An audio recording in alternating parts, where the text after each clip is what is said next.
მოგესალმებით. მიხარია რომ შევიკრიბეთ გუშინდელი გახსნის შემდეგ მაინც დღის პირველ ნახევარში. დღეს ვისაუბრებთ ძალიან მნიშვნელოვან თემაზე, ზოგადად ძალიან მნიშვნელოვან თემაზე, ისეთ თემაზე როგორც არის ბუნებრივი რესურსები და განსაკუთრებით საქართველოსთვის ბოლო წლებში ძალიან აქტუალურ და მწვავე თემაზე. რადგან ბუნებრივი რესურსების საკითხს და განსაკუთრებით წიაღისეულის მოპოვების საკითხს თან ახლავს ხშირად გარემოსდაცვითი თუ სოციალური კონფლიქტები და საქართველოში ეს ასეთი ტიპის გარემოსდაცვითი და სოციალური კონფლიქტები ძალიან გამწვავდა ბოლო წლებში. დღევანდელ სადისკუსიო პანელზე გვეყოლება ასევე ორი მომხსენებელი, ქეთი გუჯარაიძე და ნიკოლოზ წიქარიძე. მოკლედ წარვადგენ მათ, სანამ უშუალოდ შემოხსენებაზე გადავალ. ნიკოლოზ წიქარიძე ისაუბრებს ბუნებრივი რესურსების მოპოვებაზე კაზრეთში და ჭიათურაში. კაზრეთში მოიპოვებენ ოქროს და სპილენძს, ჭიათურაში მოიპოვებენ მანგანუმს. ის გააკეთებს აქცენტს ინდუსტრიულ დაბინძურებაზე და ამ პროცესის ეკონომიკური განზომილების მოკლე ანალიზს შემოგთავაზებს. ნიკოლოზი არის პალეოანთროპოლოგი და არქეოლოგი, ის არის ილიას უნივერსიტეტის ასისტენტ პროფესორი, ასევე კავკასიის სამეცნიერო კვლევითი ინსტიტუტის სამეცნიერო საბჭოს თავმჯდომარე. მას აქვს აქტივისტური გამოცდილებაც, ის ასევე არის მეცნიერების, კულტურის და განათლების მუშაკთა პროფკავშირის ერთ-ერთი ხელმძღვანელი.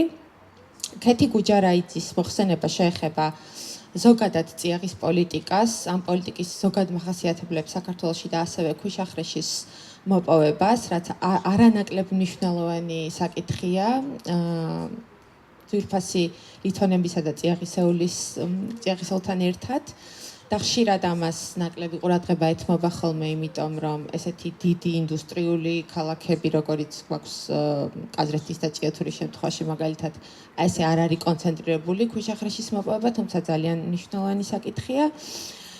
და ქეთი არის გარემოსდაცვის სფეროში მომუშავე, ძალიან დიდი გამოცდილების მქონე აქტივისტი და პუბლიცისტი.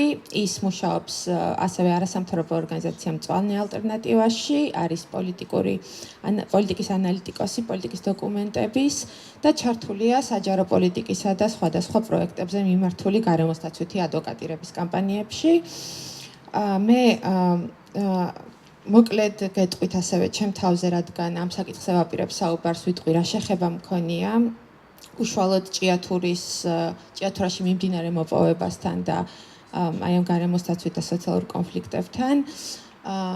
მე ვარ დამოუკიდებელი მკვლევარი, სხვადასხვა დროს მიმუშავია ჭიათურის საკითხზე სხვადასხვა მიმართულებით, შრომის მიმართულებით, მიგრაციის მიმართულებით, ექსტრაქტივიზმის მიმართულებით და უფრო მეტად, რაც პირადად მაახლოვებს აი ამ სივრცესთან არის ის, რომ 2012 წლიდან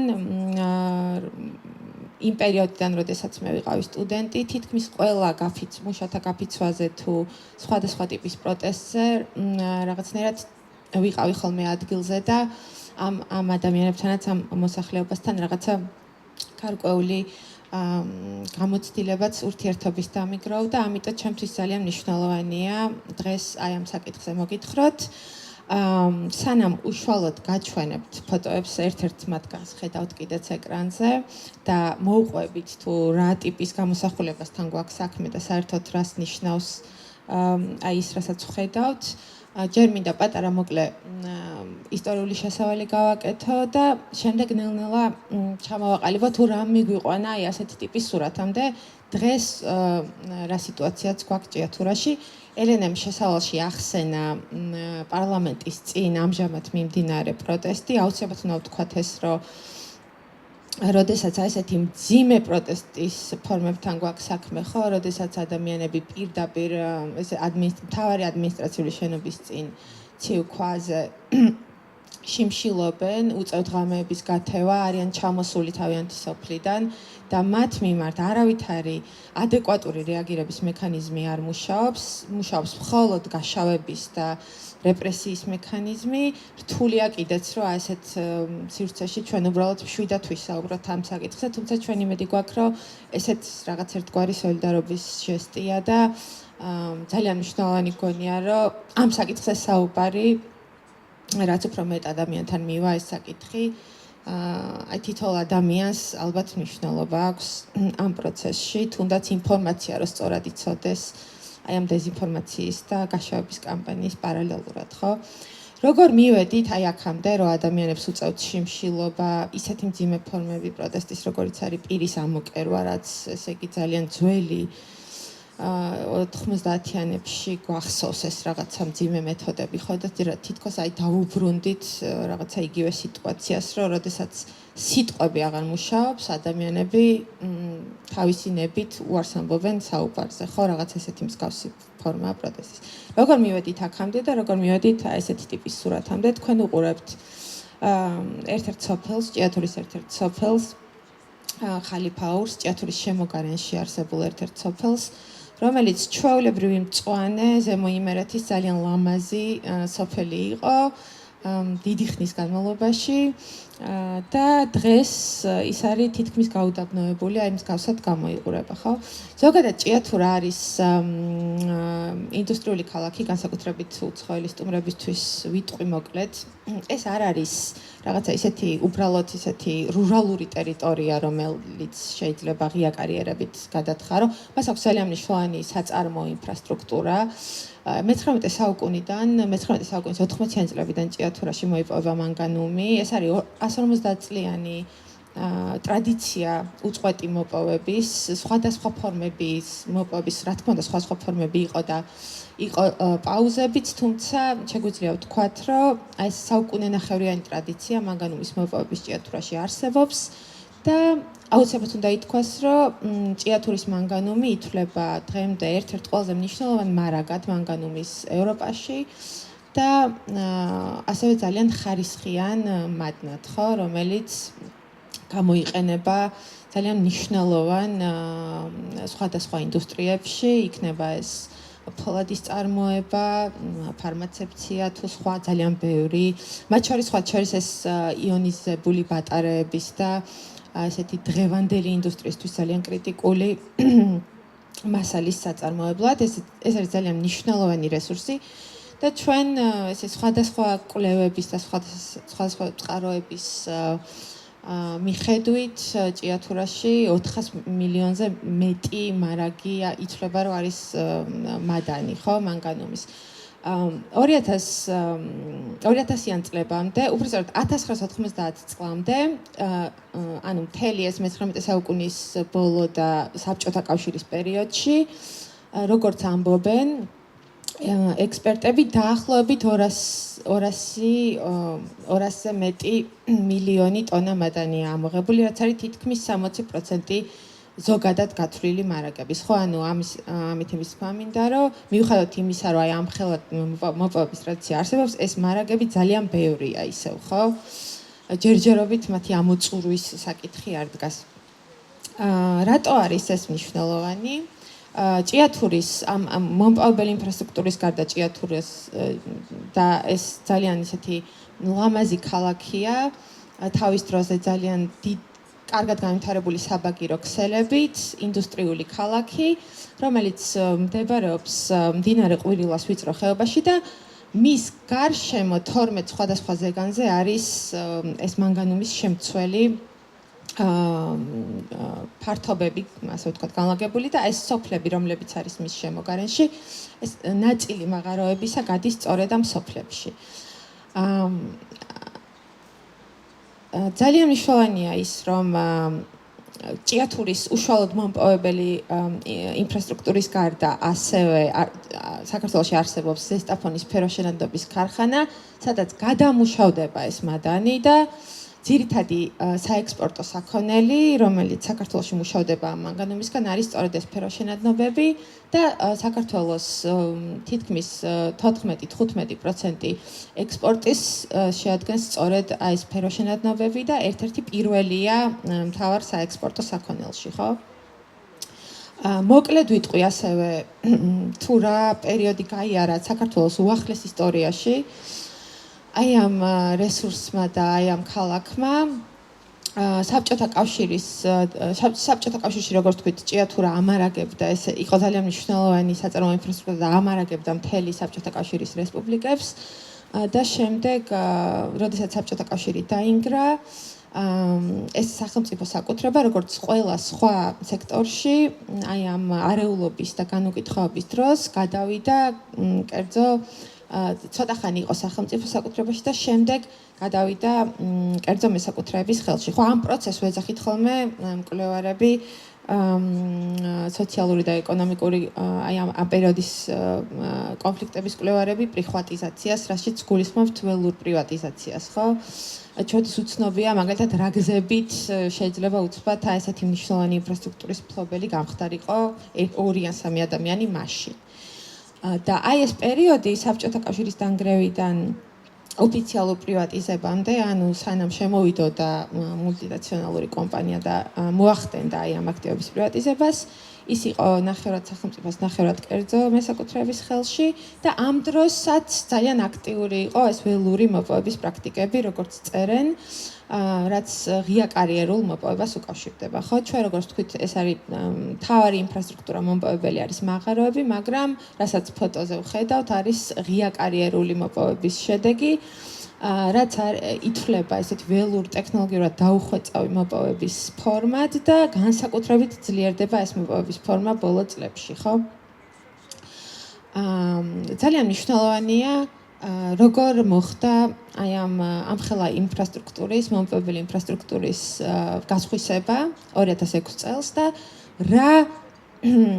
რა გარემოებებს დაემთხვა ეს პროცესი. ეს იყო პერიოდი, როდესაც კანონმდებლობის და რეგულირების ჩარჩოს 90% გაუქმდა და საქართველოში თითქმის აღარ იყო ესეთი რეგულირების მექანიზმები. ეს იყო რაღაცა ველური პრივატიზაციის პერიოდი, ასე ვთქვათ. და როდესაც ეს კომპანია შემოვიდა, ჯორჯიანი მანგაზი, რომელიც დღემდე ოპერირებს ჭიათურაში, დღემდე მას აქვს ლიცენზია, რომელიც 2006 წელს 40 წლით მიიღო, ის 2056 წლამდე არის ამ ლიცენზიის მფლობელი და უკვე თითქმის 20 წელია ის ჭიათურაში განაგებს აი ამ მომპოვებელ ინფრასტრუქტურას. მას გარდა ჭიათურის მომპოვებელი ინფრასტრუქტურისა გადაეცა ასევე ზესტაფონის სფეროშენადნობის ქარხანა, რომელზეც ვისაუბრეთ და ასევე ჰიდროელექტროსადგურების კასკადი, რომელიც აი ამ მთელი ინდუსტრიული კომპლექსის ნაწილია. ანუ აი ამ სამ დიდ ობიექტს ფლობს ჯორჯიან მანგანეზი. ხო, ეს არის ოფშორში დარეგისტრირებული კომპანია, რომელსაც როგორც ჟურნალისტური გამოძიებებიდან ირკვევა მართავს უკრაინელი ოლიგარქი კალამოისკი და 2006 წლიდან აი ეს ლიცენზიის გაცემა ემთხვევა აი ამ პერიოდს, როგორც თქვით, როცა ეს რეგულირების კანონმდებლობები მთლიანად მოშლილია და შესაბამისად ეს ლიცენზია არის საკმაოდ ლიცენზიის შესახებ განკარგულება, რომელიც საჯაროა, სანამ უბრალოდ აუქციონის შესახებ განკარგულება, სანამ ლიცენზიას მოიპოვებდა კომპანია. მხოლოდ ერთადერთი პირობა არის იქ ჩაწერილი კომპანიისთვის, რომ მან წელიწადში უნდა გადაამუშავოს 400,000-დან მინიმუმ 200,000 ტონა მოიპოვოს და გადაამუშავოს მინიმუმ 200,000 ტონა საქართველოში. დანარჩენი არავითარ პირობაზე იქ საუბარი არ არის, არც გარემოს დაცვით, არც სოციალურ და ჩვენ ასევე არ ვიცით რა პირობებით მოხდა მაშინ აი ამ ხელა ინფრასტრუქტურის და ლიცენზიის გასხვისება და ლიცენზიის გაცემა. ლიცენზია გაიცა 16,000 ჰექტარზე და უნდა ითქვას, რომ ეს იყო არა მხოლოდ უშუალოდ მომპოვებელი ინფრასტრუქტურა, არამედ ეს იყო სოფლები ჭიათურის გარშემო, რომლის ქვეშაც, როგორც თქვით, არის ეს მარაგები, მოაზრებულია მარაგები. და ამ სოფლებში, ეს სოფლები იყო მოხაზული მთლიანად ჭიათურა და მთელი თავისი ეს შემოგარენი სოფლები, თავისი საცხოვრებელი სახლებით. ხო, ეს არის დასახლებული ტერიტორიები. ძალიან ესეთი ისტორიული სოფლები. ანუ და თავიდანვე არ ყოფილა გამიჯნული ინდუსტრიული ზონა და საცხოვრებელი ზონა, ხო? ეს უბრალოდ გადაეცა ეს ამხელა ფართობი კომპანიას და შედეგად წლების განმავლობაში კომპანია შედიოდა საცხოვრებელ არეალებზე და ახორციელებდა როგორც აი ამ საცხოვრებელი სოფლების და საცხოვრებელი სახლების ქვეშ უშუალოდ მაღაროში მოპოვების წესების დარღვევით საქმიანობას, რამაც გამოიწვია შემდეგ აი ამ სიცარიელეების წარმოქმნა და ნიადაგის ჩავარდნა, ასევე ღია კარიერულ მოპოვებას, ხო, რაზეც ვისაუბრეთ, რაც პირდაპირ არის ზემოდან გადათხრა, ასე ვთქვათ, მადნის მოსაპოვებლად. ძალიან მნიშვნელოვანია ასევე აი უბრალოდ მინდა რომ კარგად ლოგიკურად მივიდეთ აი ამ სურათამდე. 2006 წლიდან როგორც თქვით აი ამ პრივატიზაციის შემდეგ 2012 წლამდე თითქმის არ მოწმდებოდა საწარმო. ანუ იქ არ შესულა არც გარემოსდაცვითი ზედამხედველობა, ხო, არც სხვა შრომის ინსპექცია და სხვა ტიპის სოციალური და გარემოსდაცვითი რეგულირების მექანიზმები არ გამოყენებულა ფაქტიურად. ანუ ამ ლიცენზიის გაცემიდან 2012 წლამდე ჩვენ ფაქტიურად საერთოდ არ ვიცოდით, მხოლოდ ვხედავდით რაღაცა გარკვეულ შედეგებს, ხო იღუპებოდნენ მუშები, ვინძურდებოდა წყალი, ჰაერი, მაგრამ იქ არავის შემოწმება არ განახორციელებია. 2012 წელს, როდესაც ხელისუფლება შეიცვალა, 2012 წელს თითქოს დაიწყო შეიქმნა შრომის ინსპექცია, გარემოსდაცვითი ზედამხედველობამ თითქოს დაიწყო შემოწმება და ეს 2012-დან იყო გაფიცვებით დაიწყო მუშათა, იმიტომ რომ ეს რეპრესიები თითქოს აღარ იყო, აღარ ეშინოდათ, ხელისუფლება შეიცვალა, უფრო თავისუფლად იქნეს თავი, დაიწყეს თავიანთი საარსებო პირობების გაუმჯობესებისთვის ბრძოლა. თუმცა 2017 წელს უკვე როდესაც გარემოსდაცვითმა ზიანმა ძალიან დიდ მასშტაბებს მიაღწია, სახელმწიფო მიიღო ესეთი გადაწყვეტილება, რომ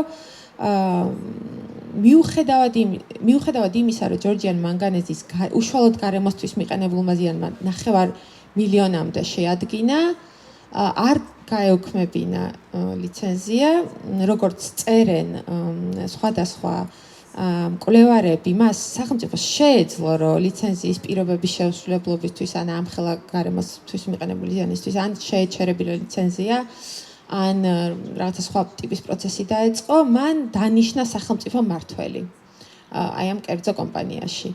და ეს სახელმწიფო მმართველი, რომლის დანიშნასაც ასევე ძალიან ბევრ გაუგებრობასთან, ბუნდოვანებასთან ასოცირდება, რა ნიშნით შეირჩა ეს ადამიანი და აღმოჩნდა, რომ ეს ადამიანი შეარჩიეს იმ ნიშნით, რომ ამ საწარმოს პრივატიზებამდე ის იყო მმართველი, ერთ-ერთი მმართველი და მფლობელი, იგივე აი ამ კომპანიის, აი სწორედ ამ ველური ეგრეთ წოდებული პრივატიზაციის დროს, ხო, ანუ ფაქტიურად რაღაცა ტიპის ძველი მაფია, ასე ვთქვათ, დაბრუნდა აი ამ უკვე გასხვისებული კომპანიის მართლობაში სახელმწიფოს სახელით. ეს არის ძალიან მნიშვნელოვანი, იმიტომ რომ ამის მერე გარკვეულწილად სიტუაცია იცვლება. ხო, თუ ჩვენ მანამდე ვაკრიტიკებდით სახელმწიფოს, ვაკრიტიკებდით კერძო კომპანიას და სახელმწიფოს იმისთვის, რომ მან მოახდინა ესეთი მნიშვნელოვანი რესურსის პრივატიზაცია და რა თქმა უნდა, იქიდან წამოსული უზარმაზარი მოგება საერთოდ არ რჩებოდა ადგილობრივ ეკონომიკაში, თუ არ ჩავთვლით აი ამ ექსპორტის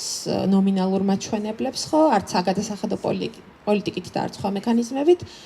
ჩვენ უცებ მივიღეთ სახელმწიფო მმართველი ამ კომპანიაში, რომელსაც წესით უნდა შეესრულებინა ის ფუნქცია, რომ ეს გარემოსდაცვითი კრიზისი აღმოეფხვრა.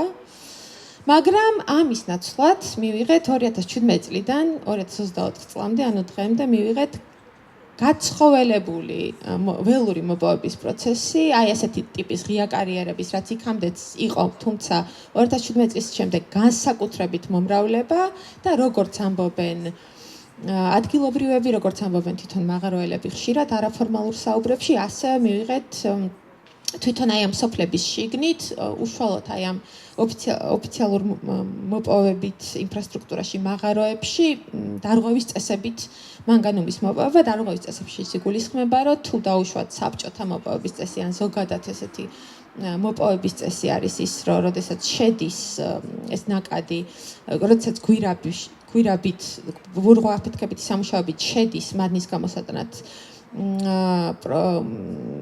სამუშაო კოლექტივი, ეს ამას ეწოდება პირველადი დამუშავება და ეს კედლები რჩება საყრდენ კედლებად, ხო? როგორც ამბობენ, იმიტომ ვიმეორებ ამას ხშირად, როგორც ამბობენ, რომ ძალიან რთულია ასეთ ტიპის ექსპერტიზის ჩატარება. ანუ ჩვენ ფაქტიურად ვერ ვამტკიცებთ, ისეთი დახურულია და არაგამჭირვალეა ეს საწარმო, რომ ჩვენ მეცნიერული არგუმენტები, ესე პირდაპირ ვერ ვამბობთ, რომ აი არსებობს დასკვნა რაიმე ტიპის სამთო-მოპოვებითი დასკვნა, რომ ესე მოხდა, მაგრამ ჩვენ შეგვიძლია დავეყრდნოთ როგორც სოციალური მეცნიერები, აი ამ თვითონ მუშების მონათხრობს, ხო,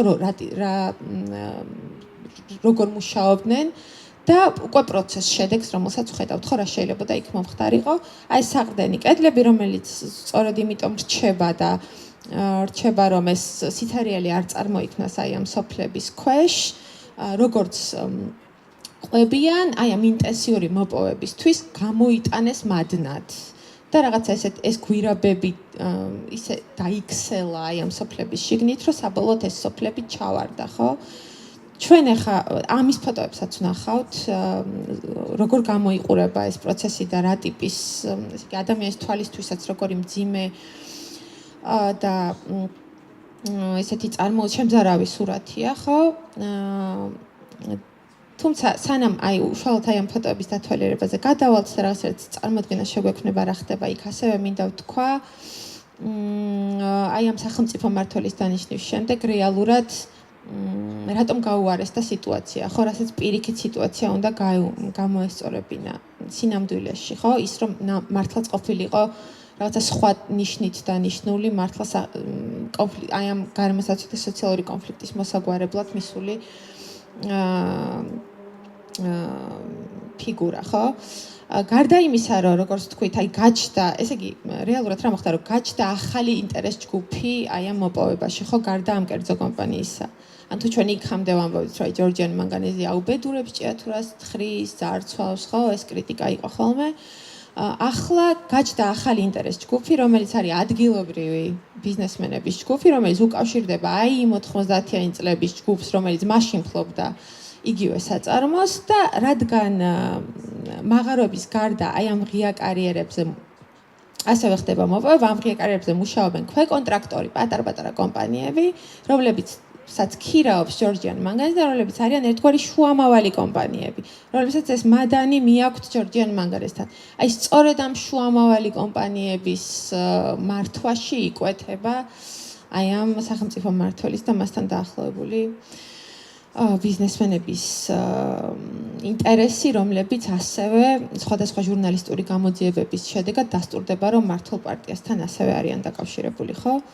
რეალურად რა მოხდა, ანუ სახელმწიფო მმართველის დანიშვნის შემდეგ ისევ აღარ ხდება შემოწმება, იმიტომ რომ ეს შემოწმება თუ ხდებოდა იქამდე როგორც სახელმწიფო შედიოდა და ამოწმებდა აი ამ გარემოსდაცვით სოციალურ სტანდარტებს, ახლა რადგან თვითონ სახელმწიფო მმართველი არის კომპანიაში, შემოწმება ისევ აღარ ხდება, გარემოსდაცვითი ვალი ჩამოიწერა, ეს ნახევარ მილიონამდე, რომელიც ვახსენეთ და ფასადური გარემოსდაცვითი ღონისძიებების ფონზე, რაც დაიწყო აი ამ სახელმწიფო მმართველმა, რომ იქ მდინარე ყვირილა გაწმინდეს, თითქოს შლამები გააკეთეს, თითქოს ეს რეკულტივაციის პროექტები, ეს ღია კარიერები ამოავს, ეს თითქოს დატოვებული ორმოები, თითქოს ერთი ფენა ნაყოფიერი ნიადაგი გადააყარეს, დარგეს იქ რაღაცა ხეხილი, რომელიც შემდეგ გახმა, მაგრამ ნუ საჩვენებლად რაღაცა ღონისძიებები გააკეთეს და აი ამ ფასადური გარემოსდაცვითი ღონისძიებების ფონზე გაიზარდა ველური მოპოვება რეალურად და ჩვენ მივიღეთ აი ესეთი ტიპის გაუდაბნოებული სოფლები. ეს არის მაგალითად, აი თქვენ ხედავთ აი როგორი მწვანე და ისეთი გარემოა, ხო? ეს არის ღია კარიერული მოპოვების შედეგად დატოვებული თხრილები, რომლებიც სავსეა წყლით, ნუ უნდა ითქვას, რომ როგორც ამბობენ გარემოსდაცვითი ექსპერტები, უნდა ითქვას, რომ ეს მტვერი მათ შორის, რომელიც აი ამ ქვიშით მიმოიფანტება მთელ ჰაერში, არის საკმაოდ მომწამვლელი. თავი რო დავანებოთ იმას, რომ პირდაპირ საცხოვრებელ გარემოსთან არის აი ესეთი ტიპის გარემო, ესეა განადგურებული. ხო, აი თქვენ ხედავთ, მაგალითად საცხოვრებელი უბნის სიახლოვეს, როდესაც ჩვენ ვამბობთ, რომ ეს მომპოვებელი და საცხოვრებელი ზონები არ არის გამიჯნული, თქვენ ხედავთ აი ამის თვალსაჩინო მაგალითს, ხო? თქვენ ხედავთ საცხოვრებელი სახლის ეზოს ნაწილს, რომელიც მოყვა აი ამ ღია კარიერულ მოპოვებაში. ხა შეიძლება ყველას გაუჩნდეს კითხვა, რომ რას აკეთებენ მაშინ იქ მაცხოვრებლები, ხო? ხა როგორ შეიძლება რომ შენ ეზო ისე წაგართვან, რომ რაღაცა ეს არავით არის ან რეაქცია არ გქონდეს, ან ეს პროცესი ესე თავისთავად როგორ ხდება, თუმცა ჩვენ რო გვესმოდეს, რომ მთელი აი ეს ისტორია რაც მოვყევი, რომ თავიდან ეს ამ საწარმოს გასხვისება ვითარდება ესეთი ველური დერეგულაციის და პრივატიზაციის ფონზე, შემდეგ არის რეპრესიული რეჟიმი, ხო, რომელიც აი ნებისმიერ სოციალურ პროტესტს ახშობს. შემდეგ მოდის ახალი ხელისუფლება თითქოს რაღაცას ასწორებს, მაგრამ იქ კიდე რაღაცა სხვა ახალი პრობლემები ჩნდება. არ უმჯობესდება სოციალური მდგომარეობა ზოგადად საქართველოში, ხო, ადამიანებს ისე უჭირთ. თვითონ მაღაროელების ხელფასები მნიშვნელოვნად არ უმჯობესდება მათი ცხოვრების პირობები.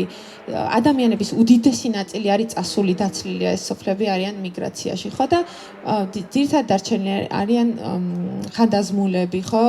არიან სოციალურად დაუცველები და ამ დროს კომპანია აი ესეთი არავითარი წერილობითი კონტრაქტიდან შეთანხმებით, არამედ ზეპირი მოლაპარაკებით და ადამიანებს, რომლებსაც აქვთ თან ძალიან მნიშვნელოვანია ეს, რომ 150 მათ იციან, რომ 150 წელია მათ რეგიონში მიმდინარეობს მანგანუმის მოპოვება, ხო, ამით ამაყობდნენ ოდესღაც. ეს იყო ძალიან ძლიერი ინდუსტრიული ადგილი, ხო, ეს სოფლები კარგად ცხოვრობდნენ ოდესღაც. მათ ვერ წარმოუდგენიათ, რომ მოპოვების შედეგად, რადგან საუკუნე ნახევრის გამოსლება აქვთ, ხო, აი ამ ტიპის ინდუსტრიულ გარემოში ცხოვრების, ვერ წარმოუდგენიათ, რომ მოპოვების შედეგად შეიძლება ესეთი რაღაც მოხდეს, რომ უცბად ფეხქვეშ მიწა გამოეცალოთ, ან უცებ მათი სახლი გახდეს უდაბნო, ხო, ამიტომ ხშირად ეს ზეპირი შეთანხმებები სხვადასხვა ოჯახებთან, რომ აი გვერდზე იქ ცოტას გადაუთხრით რაღაცა და ხშირად არც ხდებოდა ეს ზეპირი შეთანხმებები, ხო, ეს მნიშვნელოვანია, შეიძლება ესეც მომხდარა, მაგრამ ჩვენ ისინი ხო ვერასოდეს ვერ დაამტკიცებენ, რომ ზეპირი შეთანხმება არ არის ოფიციალური დოკუმენტი, ხო, რითიც ჩვენ გავიგებთ, რომ მართლა ვიღაცას შეუთავხდნენ.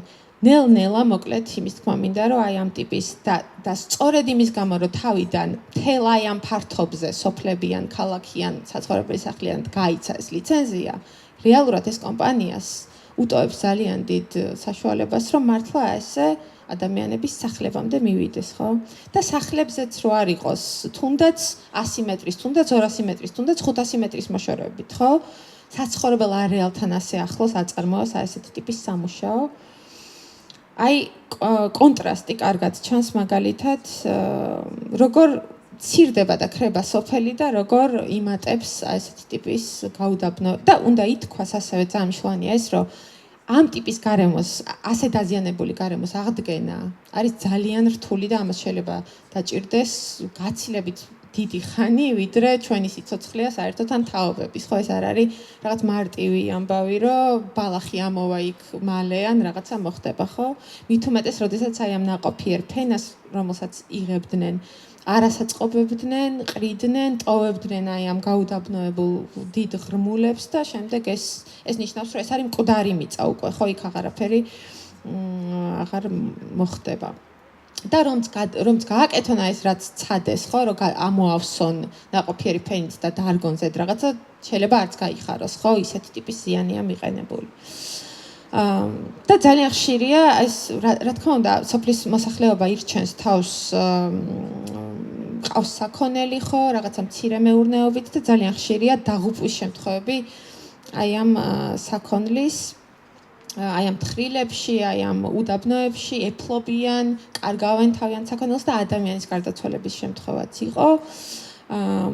ბავშვები, აი ხედავთ, ბავშვები თამაშობენ და უკან არის ეს დიდი ღია კარიერი, ხო? აი ეს არის თხრილი, ერთ-ერთი თხრილი, რომლის მსგავშიც დაიღუპა ადამიანი. ეს არის მდინარე ყვირილა და აი აქ კარგად ჩანს რა ფერია ის, სანამ მას შეერევა ეს მანგანუმის ნარეცხი, წყალი და შლამი, ეს არის სწორედ ის ადგილი, საიდანაც ეს შლამი გაედინება, ანუ აქ ძალიან თვალსაჩინოა წყლის დაბინძურება. ეს მდინარე ყვირილა, უნდა ვთქვათ, რომ მთელი ჭიათურა არის მის ხეობაში. ეს არის დაზიანებული სახლები უკვე. ეს არის სოფელი ითხვისი და ძალიან გამიგრძელდა, მოკლედ დავამთავრებ. რეალურად რა მოხდა, რომ რამდენიმე წელიწადში მივიღეთ ეს შედეგი, ხო? ან თქვით, რომ 2017 წელს მოხდა ამ სახელმწიფო მმართველის დანიშვნა. რამდენიმე წელიწადში, 2-3 წელიწადში მივიღეთ ეს შეუქცევადი სწრაფი ჩაქცევა, სწრაფი დაზიანება სახლების და ასე შემდეგ და დღეს ეს ადამიანები, რომლებიც ესე დაზიანდნენ, ხო, მათთვის იქ ცხოვრება შეუძლებელია, იბრძვიან იმისთვის, რომ სათანადო წესით და ღირსეული წესით დათვლილი კომპენსაცია მიიღონ და ამის და ეს ბრძოლაც უნდა ითქვას, რომ არის თითქმის 3 წელია მიდის, ხო, აი შუქრუთის მაგალითზე. ეს არის შუქრუთის მაღარო. აი აქ იყო განთავსებული სწორედ მაღაროს შესასვლელთან კარავი, რომელშიც უკვე თითქმის 200 დღე იყვნენ ადამიანები შუქრუთელები შიმშილობდნენ და 1900-მა მაღაროელმა მათ გამოუცხადა სოლიდარობა, უარი თქვა აი ამ მაღაროში შესვლაზე. ეს მაღარო დღეს გაჩერებულია. ეს ადამიანები აი აქ ჩანს მაღაროს შესასვლელი და უკვე ზემოთ არის სოფელი, ხო? ეს ადამიანები დღეს არიან პარლამენტთან, დატოვეს ეს კარავი, ჩამოვიდნენ და მათ, როგორც თქვით, პასუხის ნაცვლად ხდებათ მხოლოდ რეპრესია და გაშავება. ეს არის როგორ გაიხლიჩა ბოლო 2 წელიწადში შუქრუთი, სოფელი გაიყო 2 ნაწილად და ბოლო ფოტოს გაჩვენებთ. აი აქ ხედავთ, ამ ფოტოზე ერთი შეხედვით ხედავთ 2 ხეს, ხო? სინამდვილეში ეს არის 1 ხე. ეს ჩემი თვალით როცა ვნახე არ დაუჯერე თვალებს. ერთ-ერთი ქალბატონი მიყვებოდა, რომ მის ეზოში მდგარი კაკლის ხე, ერთ დღესაც ერთმანეთს დაშორდა და დღეს უკვე მათ შორის ბალახია და რაღაცა 5-დან 8 მეტრამდე მანძილი, ანუ ასეთი ტიპის პროცესებთან გვაქვს საქმე. აღარ გავაგრძელებ ძალიან ბევრი რამის თქვა შეიძლება ჭიათურაზე, მაგრამ მესმის რომ ძალიან ცოტა დრო გვაქვს. დავუთმობ სიტყვას ნიკოლოს, რომელიც კიდევ ერთ მნიშვნელოვან რესურსზე ოქროზეც მოგვიყვება და შემდეგ კითხვებში და დისკუსიებში გავშალოთ დანარჩენ საკითხები. დიდი მადლობა.